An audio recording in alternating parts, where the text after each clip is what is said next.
the OSI Model. I present to you two options.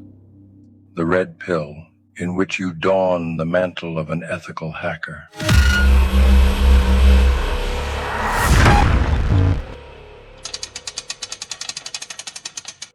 The blue pill, in which you live your life in comfort.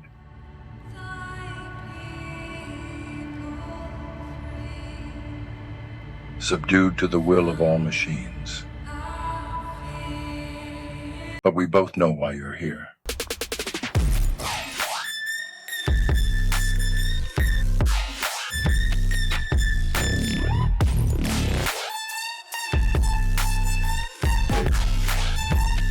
Before we get started, thank you all for 1,000 subscribers. I look forward to producing more content and advancing your skill set. The OSI Model, which stands for the Open Systems Interconnection Model, is a conceptual framework that describes how data moves from one system to another across a network. It begins at layer 1, the physical layer, which describes data when it's just simple electricity, or in the form of the famous ones and zeros, as you know. Layer 7, also known as the application layer, is the final layer of the model, which is where the user of the computer directly interacts with applications to initiate network protocols. I have always found the OSI model easier to remember when it is explained backwards, from layer 7 to layer 1. When you click a button, browse the internet, or send a message from your computer, the network packets you create are starting at layer 7. We will begin the video from this layer. Layer 7, the application layer. This layer is where the user meets the network. HTTP, FTP, DNS, SMTP, all the protocols that make our applications work start here. Layer 7 is where you interact with the network through applications like web browsers, email clients, and file sharing programs. This layer is also where hackers find opportunities in an application's weak spots, like poor input checks or insecure settings, which can lead to data leaks or unauthorized access. Understanding this layer means knowing that it is where real people meet the network, and vulnerabilities here often start with mistakes in how the app is set up or secured. Layer 6, the presentation layer. This is where data is transformed, encoded, or encrypted. It will help you to remember that this layer is regarded as the layer where encryption comes into play. Encryption often happens here, helping protocols like HTTPS secure your web traffic, thereby keeping it unobservable from prying eyes. Despite these defenses, there's always a workaround, and hackers live for this challenge. If you can get access to a machine through a shell using an exploit or a phishing email, you can actually find a file that will allow you to decrypt any traffic you may have captured coming from that machine. SSL stripping, intercepting HTTPS traffic, or cracking encrypted data with brute force techniques are some great attacks that we will learn together. The goal is to acquire traffic in its most raw form. This layer, when mastered, means you get passwords, usernames, and other sensitive information right in your hands. Layer 5, the session layer. This is where connections to other machines are started, managed, and ended. Think of a session as an ongoing dialogue, a back and forth conversation that needs to be tracked. When you connect to a website, you initiate the connection that must be consistently maintained up to the point that you end the connection, which could be as simple as closing your tab or your web browser. There are a multitude of attacks that can happen at this layer, such as session hijacking, which impersonates a trusted connection. Techniques like capturing session tokens or stealing cookies during authentication processes exploit the session layer's vulnerabilities. Cookies are a necessary part of managing sessions, helping websites remember details about your visit, keeping you logged in, or even tracking your internet activity. Layer 4, the transport layer. This is where things get personal. The transport layer is responsible for managing the reliable delivery of data across a network.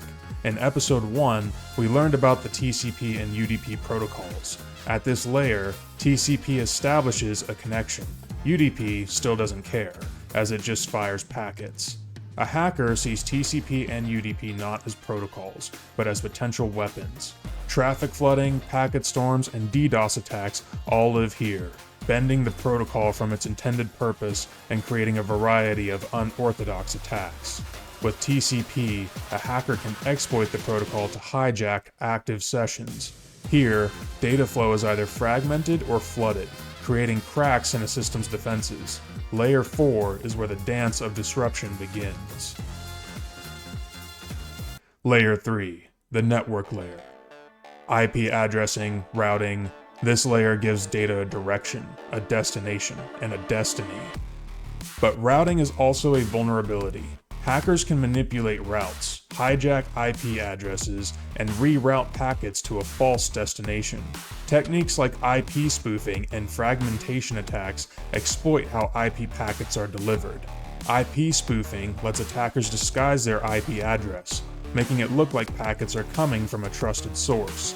Then there's the infamous man-in-the-middle attack, intercepting data by placing yourself in between the flow of two communicating parties. A hacker at this layer understands how to make data detour, and in that detour, you take control. Firewalls and packet filters may try to guard Layer 3, but with the right skills, you can become invisible. Layer 2, the data link layer. Before we can morph data into electrical signals and send them off, we have to prepare and give them structure so that they know where they're going. Data packets here have an address, a MAC address to be precise, which we discussed in episode 2. Every device has one. It is a unique fingerprint, and hackers know how to spoof or clone them.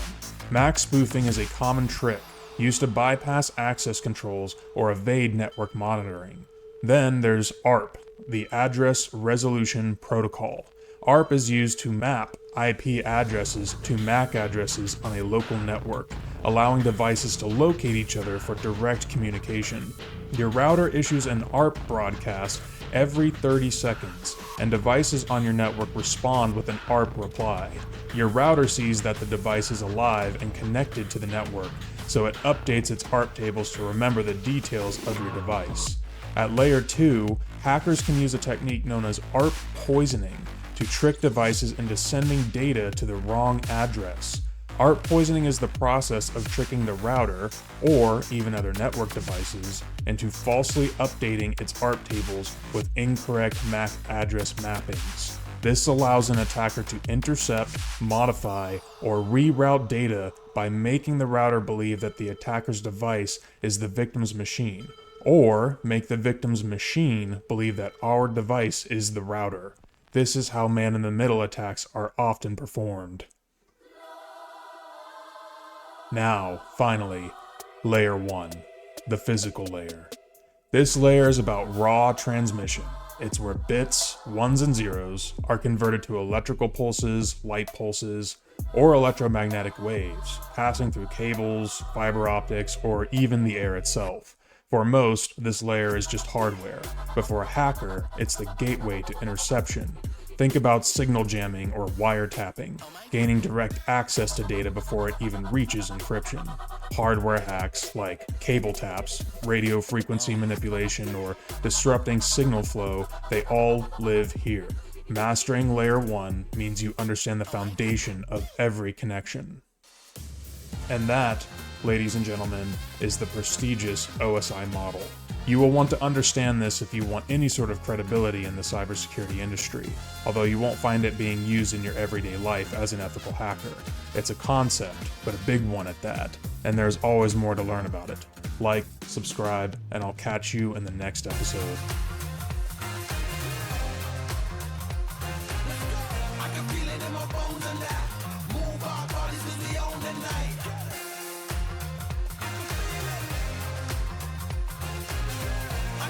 In my bones and that.